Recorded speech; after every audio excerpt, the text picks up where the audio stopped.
अब तक आपने देखा, दिल्ली के हैदरपुर बादली में एक शख्स ने पहले अपने दोस्त को शराब पिलाई, फिर उसका गला घोट दिया और फिर गडासे से सिर काट कर धड़ को टोकरे में बंद करके तिहाड़ जेल के बाहर रखाया। उसने खुद ही पुलिस को इसकी जानकारी भी दी। पुलिस को तिहाड़ जेल के गेट नंबर 3 के पास टोकरे में एक बोरी के अंदर सिर कटी लाश और खून से लथपथ चिट्ठी मिली। चिट्ठी में पुलिस को खुला चैलेंज था, अगर पकड़ सकते हो तो पकड़ कर दिखाओ। दैनिक भास्कर की सीरीज मृत्यु दंड के दिल्ली किलर केस के पार्ट 2 में अब आगे की कहानी।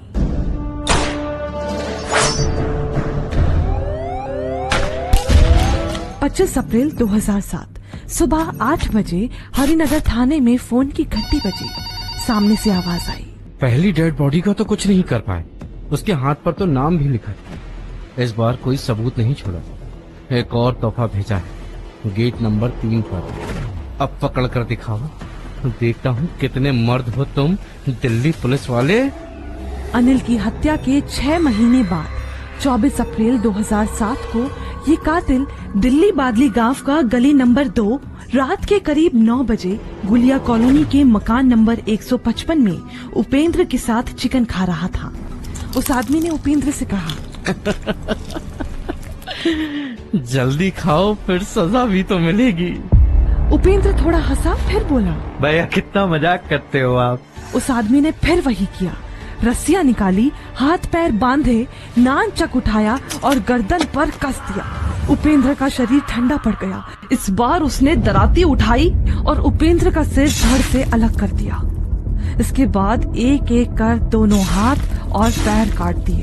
अब लाश 6 टुकड़ों में थी।